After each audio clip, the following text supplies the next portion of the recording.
here throughout the course of the next 45 minutes or so. But, you know, we never keep that far from politics. Last week at this time, I was in Iowa for the big debate. Now the question is in that state whether a revolution could be in the making, and that fellow on the left you see is the guy who could be bringing it. Ron Paul, the front runner right now in the Iowa caucuses. He joins us right now from Texas. Congressman Paul, very good to have you. Thank you, Neil. Good to be with you. Are you surprised that not only are you the front runner, you've actually been staying the front runner for a better part of a week, which is, at least in recent polling history, unusual, that with a week and a half or so to go, the pressure's on to maintain it? How do you feel about that? Yeah, you know, I guess I'm supposed to say I'm not surprised, and I expected all along. No, I'm a little bit surprised, but of course very pleased. I was always convinced that the message would be very popular and very necessary. I wasn't quite sure that I would be the messenger that could deliver it. So things are going very well, and the crowds are getting bigger, not smaller. The enthusiasm is growing, and I'm talking to more than just the young people, the college kids, the retired people coming on. So there's been a definite shift here in the last month. Congressman, you probably heard Terry Branstad, the governor of Iowa, the Republican governor of Iowa, said if you were to win the state, he's telling a lot of people, well, ignore that and focus on who came in second. What did you think of that? Well, I was surprised because he's been pretty generous in the past, and I don't know whether that he didn't mean it to sound the way it did, but it did sound a little bit strange. But if that was a literal translation and that's what he meant, I think it diminishes the whole process of democracy and elections. What's the purpose of doing it? You know, they say, well, he gets his supporters out. Well, that's what I'm supposed to do. Maybe I solicited and got and approached people who weren't the ordinary voters, you know, like the independents, and maybe young people decide to come out, or the people who have been disenchanted. So I would say to dismiss the election wouldn't be very good. But I don't think it's just the governor. I think there are others who have hinted at that this would be a monkey wrench into the electoral process. No, you're right. It's not just the established Republican. I mean, there have been many that say, some of my colleagues at Fox, I made note of it, who say that your win would minimize and even trivialize Iowa in future elections. How do you feel when you hear that kind of stuff?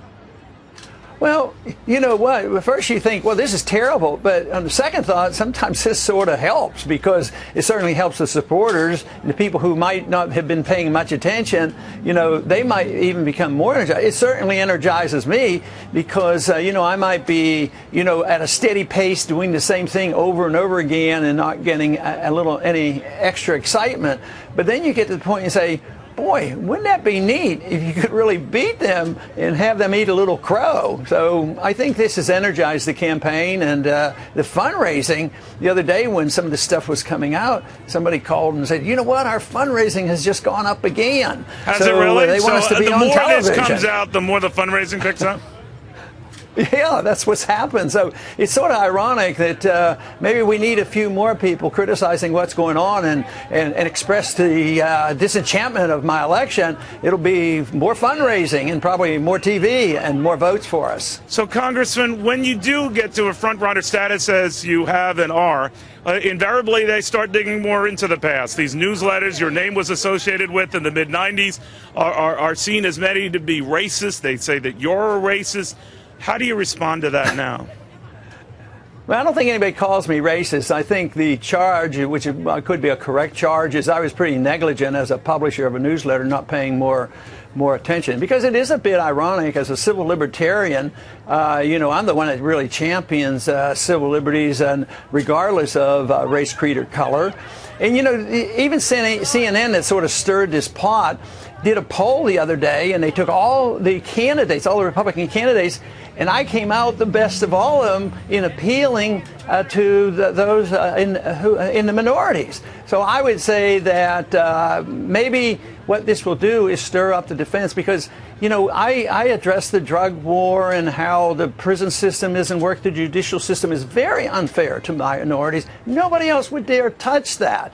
So in many ways, what they're trying to portray me as is exactly opposite of what I am. But I don't think it'll stick. I mean, they've been trying to do that for years. This is pretty much old hat, because that was, I mean, those letters were written maybe close to 20 years ago. I think the bigger point there, you're right. I think the bigger point is that leaving aside the racist charge, which I think those who have looked at your record might think otherwise. But I think what they're trying to say, Congressman, and this is a rap that you've confronted, that you're detached, you're aloof, or that you're not paying attention to these details, and sometimes your name or your very person can be dragged into something that you're not, and that as president, this could be a problem. What do you say to that? Well, I would say that maybe that's part of human nature, because I think Obama was charged with a few associations that he was not very proud of.